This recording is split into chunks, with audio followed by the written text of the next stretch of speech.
بابا مانگنے والا آ گیا، اعلیٰ حضرت سے کہنے لگا 10 روپے دو ورنہ آپ کا مکان الٹ دوں گا۔ یہ نفسیاتی قبضہ کر لیتے ہیں۔ تو ماں بھی بڑیری کہتی ہے دے دو کہیں واقعی نہ الٹ دے۔ اعلیٰ حضرت نے یہ عقیدہ نہیں ہمیں سکھایا کہ ہم رسیوں سے ڈرتے پھریں۔ اتنا کمزور ایمان، لوگ اپنے سائے سے ڈرنے لگ گئے۔ بابا جی کہہ گئے، اور چھوڑ بابا جی کے منہ سے کون سا قرآن حدیث نکلتا ہے، بس کر دے، کس چکر میں قوم کو ڈال دیا۔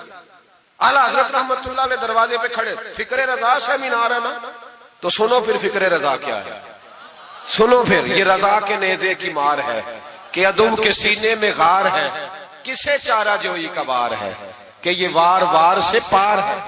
اعلیٰ حضرت رحمت اللہ علیہ دروازے پہ کھڑے تھے، بابا جی آ گئے، کہنے لگے 10 روپے دو۔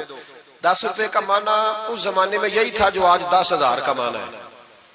10,000 مانگ لیا، کہنے لگا دو نہیں تو مکان الٹ دوں گا۔ اعلیٰ حضرت فرمانے لگے تو 10 کے 20 مانگ، میں دینے کو تیار ہوں، پر مکان الٹنے والی بات غیر شرعی ہے، یہ واپس لے لے۔ شریعت تجھے یہ کہنے کی اجازت، میری باتوں کی سمجھ آ رہی ہے آپ حضرات کو؟ وہ کہنے لگا نہیں میں نے الٹ دینا ہے۔ اعلیٰ حضرت کی والدہ بوڑھی عورت اندر سے بولی، کہنے لگی احمد رضا دے دو، فقیروں سے نہیں الجھتے۔ تو اعلیٰ حضرت فرمانے لگے اماں جو سچا فقیر ہو میں تو اس کے قدموں میں بیٹھنے کو تیار ہوں، پیر چومنے کو تیار ہوں، ہم تو نسبتوں پہ مر مٹنے والے لوگ، لیکن بات وہ کرے جو رسول اللہ کی شریعت اجازت دیتی ہے، جس کی اجازت نہیں دیتی ہم وہ بات کرنے کی اسے اجازت نہیں دیں گے۔ اس نے کہا جی میں نے الٹ دینا ہے۔ اتنی بات ہوئی تو اعلیٰ حضرت کے جو شہزادے تھے نا چھوٹے، مفتی اعظم ہند مولانا مصطفیٰ رضا خان صاحب، وہ مکان کی دوسری چھت پر، ڈبل سٹوری مکان تھا تو اوپر والی چھت پہ کھیل رہے تھے، ان کا پیر پھسلا، وہ گردن کے بال اندر گر گئے، اندر سے شور اٹھ گیا، بچہ گر گیا، بچہ وہ فقیر بھی سیدھا ہو گیا، دیکھا نہ نہیں نہ پیسے دیے، تو شہزادے گردن کے بال گرے اوپر والی منزل سے۔ لیکن سنیو کدھر کھو گئے میں اور آپ؟ میرے اعلیٰ حضرت کا عقیدہ سنو، فاضل بریلوی اندر نہیں گئے، حالانکہ حضور علیہ السلام کا فرمان موجود ہے کہ اولاد آدمی کو بزدل کر دیتی ہے، اولاد کے ہاتھوں بندہ کمزور ہو جاتا ہے، اندر نہیں گئے، وہیں کھڑے رہ کے کہنے لگے اماں میرا ایک بیٹا ہے، میرا 1000 بھی ہو تو میں سارا نبی پاک کی شریعت پہ قربان کر دوں گا، لیکن کسی باوے کی میں غلط بات ماننے کو تیار ہے۔ اعلیٰ حضرت کی زبان سے یہ لفظ نکلے تو صاحبزادے اٹھ کے دوڑے آئے، کہنے لگے ابا جی ذرا ادھر تو دیکھیں، میں دوسری منزل سے گرا ہوں پر مجھے خراش بھی کوئی نہیں آئی، مجھے خراش بھی کوئی نہیں آئی، دیکھیں میرے کپڑوں کو مٹی بھی نہیں لگی۔ آپ کے 2-3 مرید کھڑے تھے، کہنے لگے حضور یہ آپ کی کرامت ہے۔ آپ فرمانے لگے میری کرامت نہیں، یہ میرا عقیدہ توحید ہے، یہ میرے رب پر ایمان ہے، خراش نہیں آئی۔ اب اس فقیر کو فرمانے لگے اعلیٰ حضرت کہ تو کہتا تھا مکان الٹ دوں گا، چل الٹ نہ پھر 10 روپے نہیں لینے، الٹ۔ چپ کر گیا تو اعلیٰ حضرت، لوگ کہتے ہیں مولوی صاحب کے پاس کیا ہے، جس کے سینے میں رسول اللہ کا دین ہے اس کے پاس کچھ نہیں تو پھر کسی کے پاس بھی کچھ نہیں۔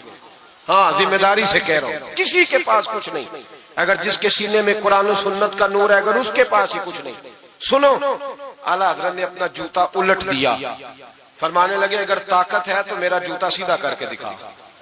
تو مکان الٹنے کی بات کرتا ہے نا، پنجابی کا ایک شعر ہے، آپ کی سمجھ میں آ گیا تو ٹھیک ہے، نہ آیا پھر بھی ٹھیک ہے۔ وہ ایک پنجابی کے درویش کہا کرتے تھے ایک سٹھ تے پکھڑا کوار گندل، اسی اور بھی بوٹیاں جاننے ہیں۔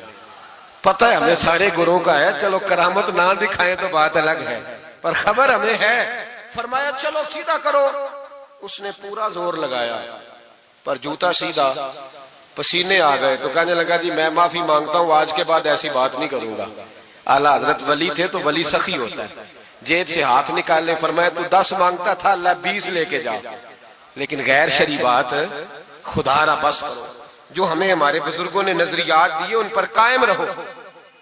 عقیدہ رسالت، اعلیٰ حضرت کے زمانہ مبارکہ میں ایک مولانا نے کہہ دیا کہ حضور کے بعد بھی کوئی نبی آئے تو ختم نبوت میں فرق نہیں پڑتا۔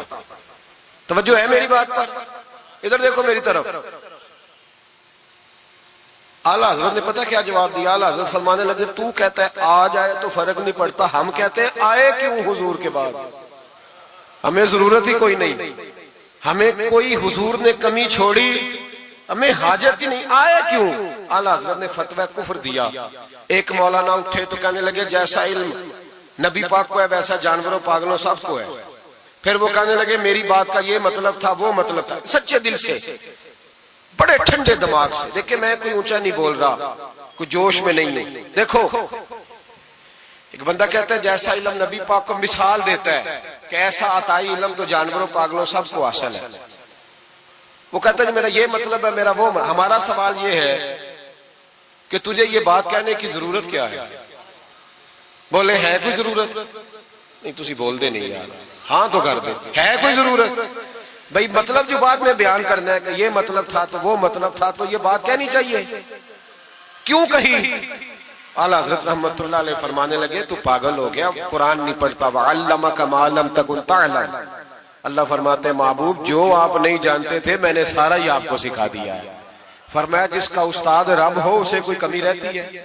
فرمانے لگے تو یہ مثالیں دیتا ہے. ہمارا عقیدہ یہ ہے کہ اللہ نے غیب کے خزانوں کی کنجیاں ہی اپنے نبی کو عطا فرما دی.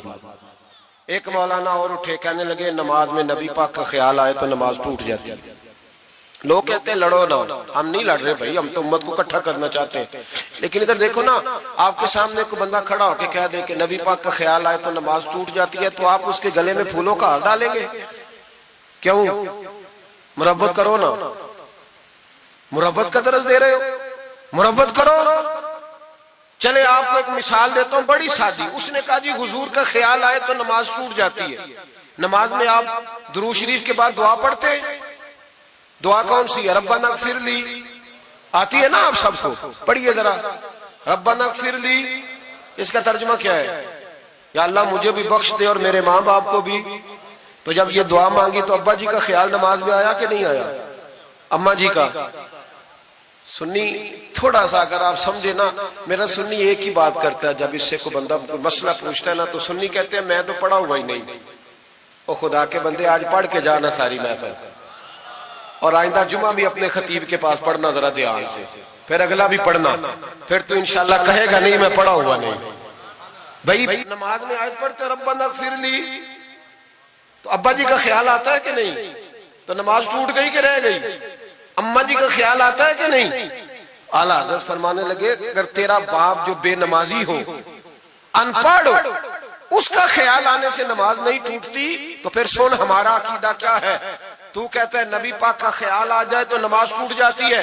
اعلیٰ حضرت فرمانے لگے ہمارا عقیدہ یہ ہے کہ جب تک رسول پاک کا خیال آئے نہ ہماری نماز ہوتی ہی نہیں، ہوتی نہیں جب تک. کچھ لوگوں نے کہہ دیا نبی پاک ہماری طرح بشر ہے. او بھائی دیکھو نا، آج خبر ملی ہے کہ ہالینڈ نے پھر سے خاکے شائع کر دیے. ادھر دیکھو میری طرف. یہ ناموس رسالت کا مسئلہ 100 سال پہلے اعلیٰ حضرت نے سمجھایا تھا اور فرمایا تھا دشمن احمد پہ شدت کیجئے، ملحدوں سے کیا مربت کیجئے، شرک ٹھہرے جس میں تعظیم حبیب، اس برے مذہب پہ لعنت کیجئے. وہ جو ناموس رسالت کی بات تب کی تھی، فرمایا نادانو آج تو تم کہہ رہے ہو کہ حضور ہماری طرح کے بشر ہیں، تو جب تم بشر بناؤ گے تو پھر لوگ کہیں گے کہ سیاستدان کا خاکہ بن رہا ہے تو ان کا کیوں نہ بنے معاذ اللہ. اس وقت اعلیٰ حضرت نے کہا تھا نا یہ بات نہیں ہے. آپ فرمانے لگے بات یہ ہے کہ اللہ کی سرتابہ قدم شان ہے، یہ انسان نہیں انسان، وہ انسان ہے. یہ قرآن تو ایمان بتاتا ہے انہیں اور ایمان یہ کہتا ہے میری جان ہے. یہ ناموس رسالت کا مسئلہ ساری زندگی اعلیٰ حضرت نے سمجھایا اور لوگوں کو بتایا کہ جان ہے عشق مصطفیٰ، روز فضو کرے خدا، جس کو ہو درد کا مزہ وہ ناز دوا اٹھائے کیوں. اعلیٰ حضرت موجود تھے مدینہ شریف میں. اس زمانے میں نا نبی پاک کے گنبد کے سامنے کھجوروں کے 2 درخت ہوتے تھے. کھجوروں کے 2 درخت. شعراء سارے بیٹھے تھے تو شاعر جو ہوتا ہے نا وہ تشبیہ دیتا ہے بعض اوقات. تو شاعر نے شعر کہا، کہنے لگا یوں ہے درخت حضرت والا کے سامنے. توجہ ہے میری بات پر. حضور کے گنبد کے سامنے کھجوروں کے 2 درخت ہیں.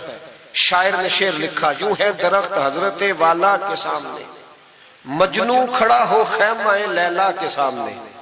اعلیٰ حضرت فرمانے لگے یہ شعر میرے نبی پاک کی شان کے لائق. فرمانے لگے تم نے حضور کے خیمے کو نبی پاک کے گنبد کو لیلا کا خیمہ بنا دیا، یہ کیا بات ہوئی؟ تو لوگ مانتے بھی نہیں، نہ وہ بھی نہ مانے، کہنے لگے جی اعتراض کرنا